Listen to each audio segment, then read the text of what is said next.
This is 911. Do you have an emergency? Today on Rescue 911. Terror on the highway when a 2.5-year-old girl is missing. Allison! Answer me! She's discovered clinging to the back of her father's truck.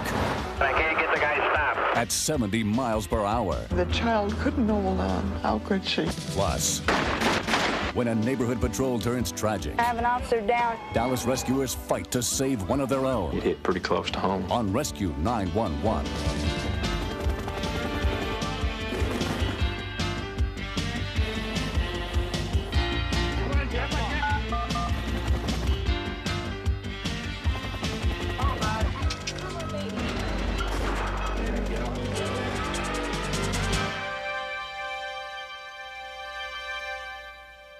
One of the great pleasures of parenthood is watching a child grow and develop. But the innocence and curiosity of children often make them particularly vulnerable. I'm William Shatner. Tonight, true stories of men and women who choose to make a difference on Rescue 911. We begin on the afternoon of March 28, 1993, in Wauconda, Illinois. Michael Horry was going to work that Sunday, leaving his wife Pam and their 2 young children behind at home.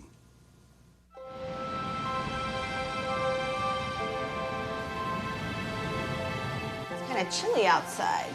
Hey guys, I'm gonna get going. Okay, you gonna leave now? Yeah. Okay, bye-bye. Okay, bud. I'll see you later. Bye. I work in Chicago. It's approximately 48 miles. See you later, sweetheart. I go to Chicago. Allison had been saying for the whole week that she wanted to come to work with me. I told her no for the 900th time, and I left to go to Chicago. Hello? Oh, hi, Kevin. It was Yeah, he is. a coworker of Mike's. And I said, you know, he's just about ready to pull out of the driveway. But I'll run out and tell him that you called. And I'll let him know that you're waiting for him. Hey, Mike, Kevin called and told me you're on your way down. Okay? So I'll see you when you get back. Okay.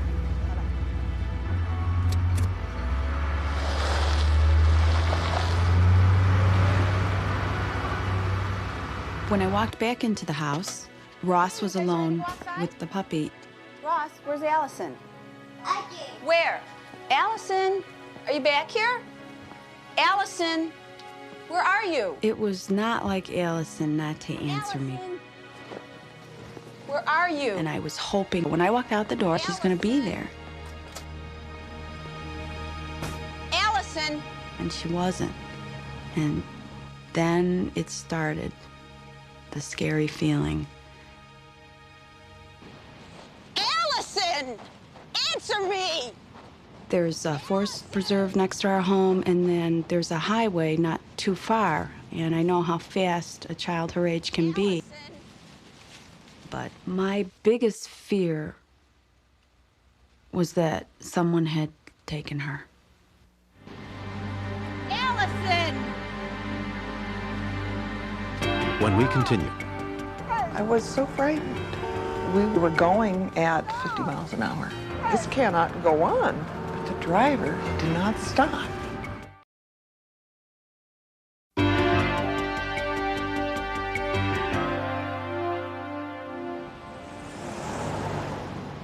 as Pam searched for her missing 2.5-year-old daughter, Peg Ransom was heading east on nearby Route 176.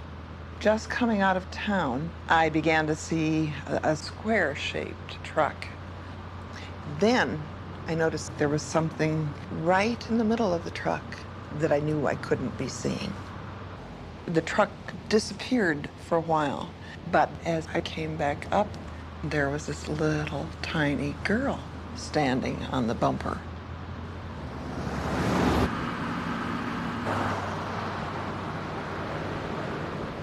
I was so frightened. We were going at 50 miles an hour. This cannot go on. I speeded up and I began doing anything I could to get the attention of this driver. But the driver did not stop. It was a real nice afternoon. I had the windows down, so I could hear nothing except the wind blowing through the cab of the truck. I noticed there was a car behind me, swerving across the double yellow lines. The only thing I thought that possibly the person had been drinking or was trying to pass me. Well, on that road, you can't pass.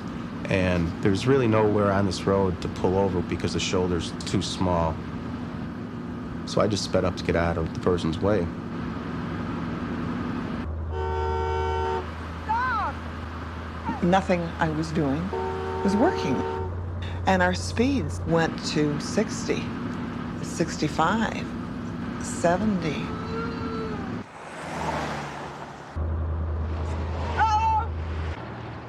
After we had traveled several miles, up ahead, I saw a traffic light. And he rounded the corner.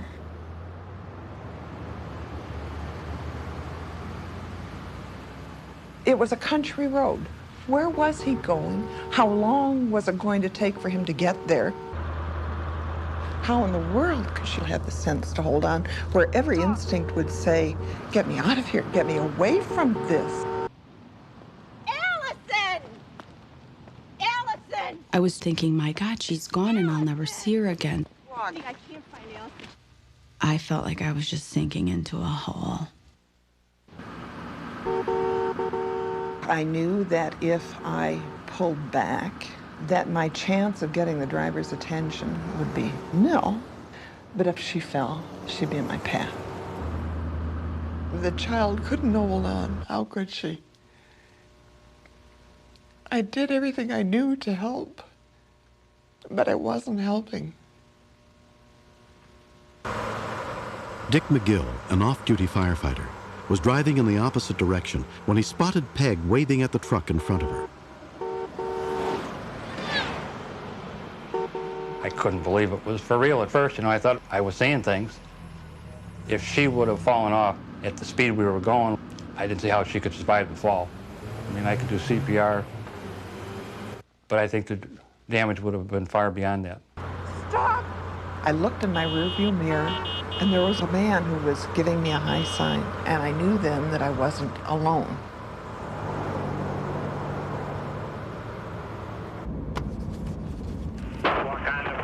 Wakanda Police Dispatcher Pamela Human took Dick's call. I'm following a moving van with a little kid hanging on the back, and I can't get the guy stopped. I was totally scared for her, and I froze when I got the call. I knew there was an intersection coming up. I knew I had a stoplight there. I knew that was my only spot that I could get around them and that I could get them stopped. Good afternoon, what kind of police? Yes, hi. This is Pam Horry. My daughter got away. She's 2.5 years old. I can't find her. I need help. Where do you live? 219 Drive. She was barely out of my sight and she's gone. We have a report of a missing 2.5-year-old female subject. We're always told never assume anything, so I did not assume that it was the same little girl on the back of the truck. As the light turned red, the driver behind me swerved around and pulled up beside the truck.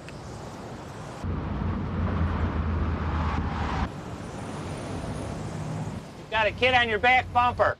She's got a light blue jacket on, blonde shoulder-length hair.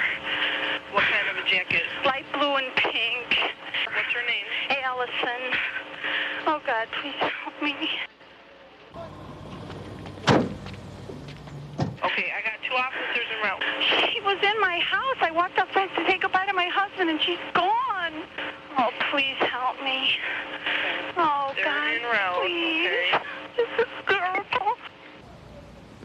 When I saw it was my daughter, everything just like you went underwater. I couldn't hear anything. I thought of all of the what ifs. What if there had been a lot of other road traffic? What if she hadn't held on to whatever it was she was holding on to? Thank you. Welcome. I figured there'd be some tears both ways because the little girl was crying. I know if I'd have sat with him, I probably would have cried with him, but I figured everything was fine, so I just left him be. She's wearing a light blue and pink jacket, blonde-haired, and she's wearing light blue jeans with flowers on them. That's the guy I stopped. 10-4. I'll advise her. My husband husband has her. Oh, my God, my She got in the back of the truck. She got in the back of the truck? That's what I just thought of when I was... Okay, so they should be home soon, Pam. Well, how did you find that out? One of the firemen was following your husband with the little girl on the back, and he advised me, and I called county, and She was on the back of the truck on the outside of it? Yeah. And then it hit me, the shock and reality. I thought, my God, you know, this is a miracle. It is an absolute miracle that a child of her size could hold on. Thank you for keeping me on the phone. No problem, Pam. Bye. Bye-bye. The way it turned out at the end was fantastic. No one had gotten hurt, and she was safe and sound. Allison's parents are still recovering from what happened that day. It's just taught us kids are really unpredictable. And just when you think they're at your feet, they might not be. And where they might be is somewhere you would never, ever, ever imagine. She's very special. Very special. You could call her daddy's little girl, I guess.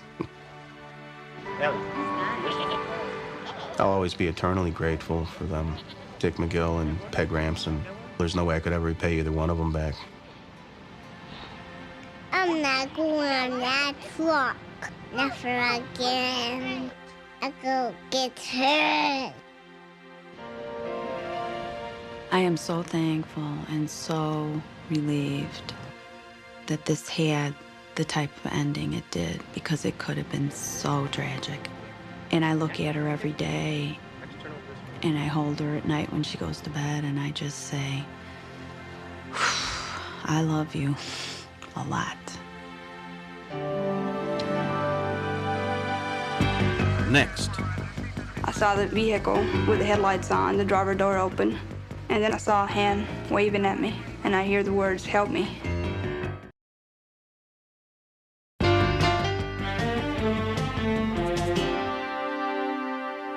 No one knows better than the police how violence is changing the landscape of America. And there's nothing routine about handling what's waiting out there, as police officers in Dallas, Texas discovered on the night of November 13th, 1991. Is there anyone that can cover element 213 on a signal 32 at Ellsworth and Sperry? 210, I get it. Thank you, 210. Sergeant Tony Crawford and Officer Elena Perez were on routine patrol around 7:30 p.m. when a suspicious persons call was dispatched. Sergeant Crawford, who is a supervisor, doesn't normally answer calls, but he volunteered to answer this one with me. If we see anybody walking in the neighborhood, we stop them and ask them, have you seen somebody that stands out? Did you see that doesn't belong in the neighborhood?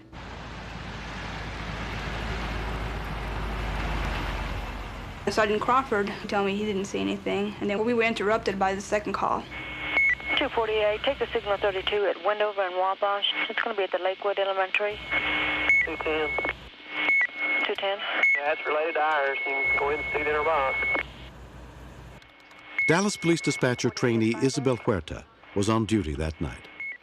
I was going to send two other officers, and Sergeant Crawford said, no, that's related to our call. We'll go ahead and take it.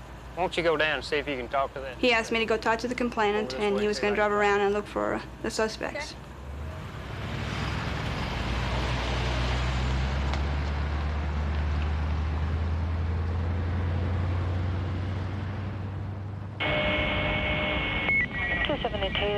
274, take the signal 32. It's going to be at Wendover and Sondra. 3 black males walking in above area. One wearing a plaid shirt, another wearing a blue shirt, and another one on a bike. Apparently what happened was he saw 2 suspects who did not fit the description of the call, but something got his attention. 210 to 213. Meet me over here behind the school on Lakewood Elementary. He said, meet me behind the Lakewood Elementary School. And I responded, 10-4. That's just my flashlight.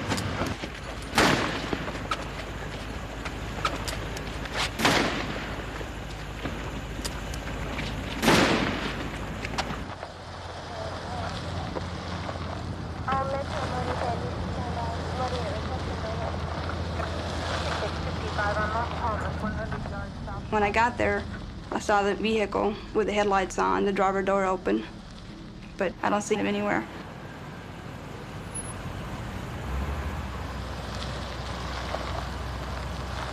And then I saw a hand waving at me, and I hear the words, "Help me." Sergeant Crawford was covered in blood.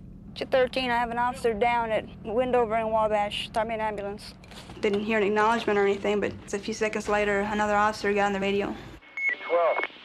212, go ahead. Yes, you hear they have an officer down at Windover. An officer's been shot. And I realized that I had my radio on B channel where only the officers can hear what's being said and not the dispatcher. We need an ambulance. An officer's been shot. We're going over to Windover and Wabash. 74, you're out. 38, you're out. I wanted to get some suspect description, and he said that it was two white males, that they had beat him and taken his gun. 213, the suspects on the shooting, there'll be two white males, and they're supposed to be walking down Windover. 213, the suspect's gonna be armed with automatic. Okay, 13, who was shot out there? 210. Come on. When she told us 210, then we automatically knew that it was Tony Crawford that had gotten shot. I felt bad because he's the one that hired me. And he said, well, you make sure you take care of us out there now. Don't lose any of us out there in the field. They shot me in the back. And he told me that he couldn't feel his legs. He was convinced he was going to die. And I thought he was too. Call my wife. He told me to call his wife. He told me to tell her that he loved her. Within minutes of the shooting, Dallas Fire and Rescue units arrived at the scene, including paramedic Kelly Landon. We knew we had a policeman shot. When you get calls like that, you get real concentrated because it's somebody that's like you that's out there doing a dangerous job.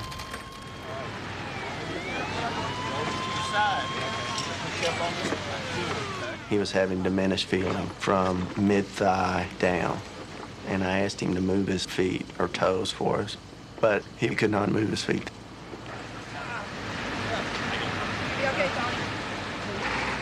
En route to the hospital, Tony was treated by paramedic John Cheney. The thing that frightened him most was that he wasn't going to be able to see his family again. He kept saying that he carried a picture of his daughter in his pocket, and he asked me to get it out of his pocket, held it in his hand. I had a daughter of my own, about the same age, and it hit pretty close to home. It's all right. Tony's wife, Pat, was bathing their daughter when she heard a knock at the door. I saw the two police officers standing there.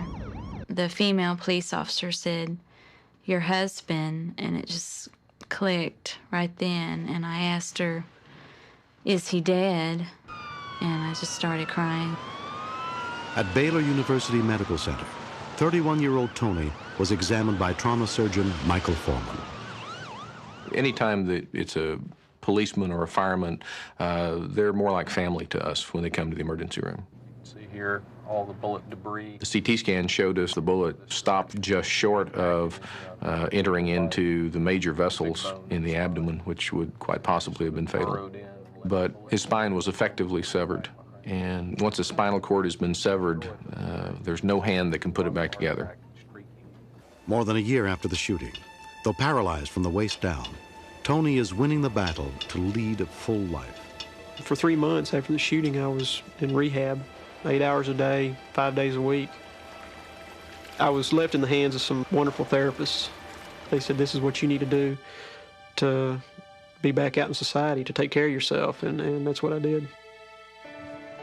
Tony went back to work for Police Chief Bill Rathburn as Employee Relations Coordinator. He's a very, very bright, delightful person to have around, one that helps me enormously. His value to the department is not in his legs, it's in his brain and in his heart. And so I think he has a lot to offer, so I think he has a very bright future. The young man who shot Sergeant Crawford, an escapee from a juvenile detention center, was found guilty of attempted capital murder and sentenced to life in prison. The second suspect pleaded guilty to aggravated assault and was sentenced to 10 years. 1, 2, 3, jump. Whoa. We have a life to live. We have each other. We have a daughter. We have a lot more than what a lot of people have, and we're happy. My family my wife especially, has been my kick in the pants. She has been wonderful. And my daughter kept me active because she's 2 years old, and she hasn't let me have a moment's rest. Thank you. You kiss on my nose. This situation made me realize that the main focus that we should have is our children.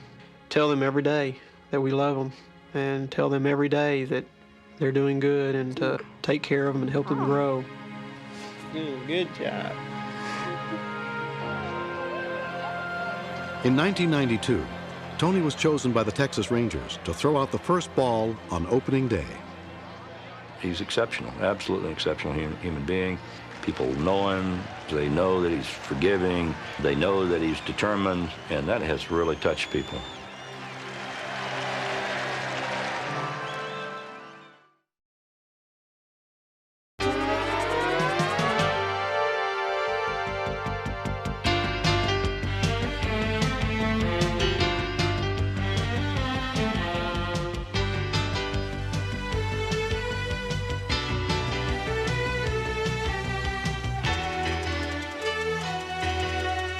Mr. Shapiro, step out of the car, please.